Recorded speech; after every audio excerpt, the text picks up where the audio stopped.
যদি এ 20% কাজ 6 দিনে করতে পারে তাহলে পুরো কাজটি করতে কতদিন সময় লাগবে। তো এখানে বলছে 20% কাজ যেটা করতে 6 দিন সময় লাগছে। তাহলে পুরো কাজ বলতে কি, কোনো একটা পুরো কাজ বলতে আমরা 100%কে বোঝাই। তাহলে 100% করতে কত সময় লাগবে, ঠিক আছে, টাইমটা চেয়েছে এখানে কত সময়। তাহলে এটা আমরা যদি দেখি 20 এই যেটা পুরোটা কত হচ্ছে দেখো তো 5 গুণ না, এটা 5 করে 100 হয়, 5 গুণ, তার মানে সময়টাও 5 গুণ লাগবে। ইন্টু 5 দিয়ে যদি গুণ করি আমরা তাহলে কত 5 × 30, তাহলে 30 ডেজ কিন্তু আমাদের এখানে সময় লাগবে। 2 অঙ্ক বিশিষ্ট একটি সংখ্যার অঙ্কদের সমষ্টি 12 এবং পার্থক্য 6। 2 অঙ্ক বিশিষ্ট সংখ্যাটি কত? তাহলে অঙ্ক 2 বিশিষ্ট এগুলো প্রত্যেকটা সংখ্যায় রয়েছে দুটো করে অঙ্ক, তাদের সমষ্টি 12 হতে হবে। তাহলে দেখো 7 আর 5 যদি যোগ করি 12 হয়, 8 4 12 হয়, 9 3 12 হয়, কিন্তু 6 আর 0 12 হয় না, তার মানে 4 নাম্বারটা তো অ্যান্সার হবে না, ঠিক আছে। তার মানে এখানে আমরা 4 নাম্বারটা পেয়ে গেলাম যে এটা অ্যান্সার হবে না। বাকি তিনটাতে আমরা অপশন টেস্ট করলে কিন্তু পেয়ে যাব। এবং বলছে কি যে এদের সমষ্টি 12 হবে এবং পার্থক্য 6 হতে হবে। দেখো সমষ্টি 12 হচ্ছে কিন্তু এদের পার্থক্য কিন্তু 12 হবে না, যেমন হচ্ছে 7 আর 5 এদের পার্থক্য কত 2 হবে। আর 8 4 যদি করি এটারও এখানে কত হবে 4 হবে। তাহলে আমাদের অ্যান্সার সি হবে। কেন সি হবে? কারণ 9 আর 3 রয়েছে এখানে 93। তাহলে এদের যে ডিফারেন্স দেখো 6 হবে দুটো অঙ্কের মধ্যে, আর এটা আমাদের বলেছে 6 পেতে হবে, অ্যান্ড যোগফলও কিন্তু 12। তাই answer 3 is the right answer. একটি সংখ্যাকে দ্বিগুণ করে 9 যোগ করা হলে যে সংখ্যাটি পাওয়া যায় সেই সংখ্যাটি যদি 3 গুণ করা হয় তবে তা 75 হয়। তাহলে সংখ্যাটি কত? তো খুবই সিম্পল একটা অঙ্ক, তবে একটু আমাদের ভালোভাবে করতে হবে অঙ্কটা। তো লেট আমরা সংখ্যাটি ধরে নিচ্ছি এ, যেটাকে দ্বিগুণ মানে 2 দিয়ে গুণ করছি আমি। দ্বিগুণ করে কি করতে বলা হচ্ছে এখানে আমাদের 9 যোগ করতে বলা হচ্ছে। তাহলে 9 যোগ করলাম, এই যে সংখ্যাটা পেলাম সেই সংখ্যাটাকে যদি 3 গুণ করা হয়, অর্থাৎ সেখানে ব্র্যাকেট দিয়ে দিই আমরা, তাহলে সেখানে ব্র্যাকেট দিয়ে 3 গুণ করলাম আমরা, এর করার ফলে কি হচ্ছে আমাদের 75 পাওয়া যাচ্ছে।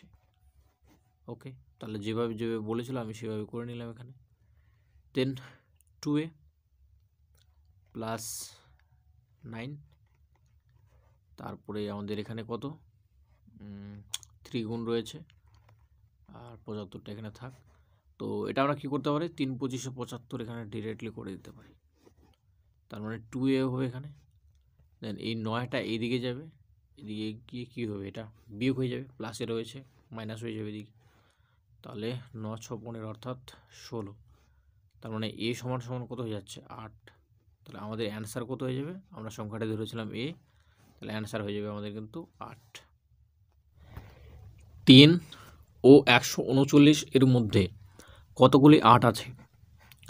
তো এখানে আমাদের 8 খুঁজতে হয়েছে, কতগুলো 8 রয়েছে দেখো 3 থেকে 139। তাহলে আমরা এক তো 8 পাচ্ছি শুরুতেই 1 থেকে 10-এর মধ্যে।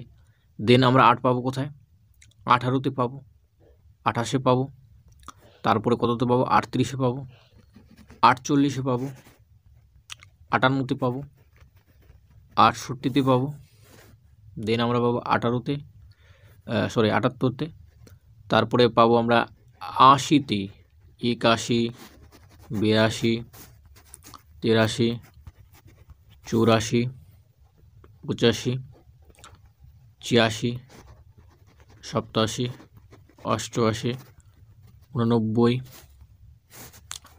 89, দেন 90-তে পাবো না, 98-এ পাবো আবার, ঠিক আছে 98-এ পাচ্ছি, 98, আর কততে পাবো আমরা 98, দেন পাবো আমরা 108, 118, তার মানে 128, 138। তাহলে টোটাল 8 আমাদের গুনতে হবে। এটাকে চাইলে তোমরা আরও জাম্প করে করতে পারবে। এই যে সংখ্যাগুলো আমি বললাম এগুলোকে তোমরা ক্যালকুলেশন মনে মনে করতে পারবে, তাই আরও ফাস্ট হবে অঙ্কটা। আমি তোমাদের ফুল যে বিশ্লেষণ সেটা কিন্তু এখানে করে দিলাম। এখানে গুনতে হবে কটা হচ্ছে আমাদের 1টা 2টা 3টে 4টে, তারপরে এখানে 5টা 6টা 7টা 8টা 9টা 10টা 11টা 12টা 13টা 14টা 15টা 16টা 17টা 18টা 19টা 20টা 21টা 22টা 23টা 24টা। তাহলে টোটাল আমাদের কটা দাঁড়ালো 24টা দাঁড়ালো, ঠিক আছে। তোমরা ক্যালকুলেট করবে টোটাল 24টা পেয়ে যাবে। তো এখানে একটু ফার্স্ট ক্যালকুলেশন করতে হবে, তাহলে কিন্তু এগুলো বেড়ে যাবে। ভীষণের অঙ্ক এটি, বিশেষত যারা WB কনস্টেবল তোমরা বিভিন্ন এক্সাম দিচ্ছ। তো সেক্ষেত্রে কিন্তু এই ধরনের কোশ্চেনগুলো এখন রিসেন্টলি আসছে তোমাদের। তো এক্ষেত্রে আমরা সবসময় এই সমস্ত অঙ্কে কী করি, ডান দিক থেকে বাঁ দিকে সলিউশন করার চেষ্টা করি। তো এখানেও সেভাবে করতে হবে আমাদের। তো এখানে আমাদের বর্গ দেওয়া রয়েছে, এটা আমরা সলিউশন যদি করি, যেমন 49 কার বর্গ 7 এর বর্গ, তাহলে 7 চলে আসবে এবং 7টা এর সঙ্গে যদি যোগ করি 9 সাথে 16 মানে 36 হয়ে যাবে। আবার 36 এর উপরে আবার বর্গটা আসতে যাচ্ছে, তার মানে 36 এর বর্গ কার, এটা 6 এর বর্গ। তাহলে 6টা এর সঙ্গে যদি যোগ করি 915 মানে 25 চলে আসবে। তাহলে 25 এর বর্গ আবার মানে 5 যোগ করবো এটা, তাহলে 5 আর 11 যোগ করলে কত হয়ে যাবে, 16 হয়ে যাবে। 16, তার মানে এটা আবার বর্গ রয়েছে, তার মানে আসবে কত, 4 আসবে। এই 4টার সঙ্গে আবার 5টার যোগ হবে, তাহলে 4 5 কত, 9, ফাইনালি আমরা পেয়ে যাবো 9। তাহলে এটা যদি আমরা দেখি সেটা হচ্ছে 3 এর বর্গ হচ্ছে কত, 9, তাহলে অ্যান্সার হয়ে যাবে 3।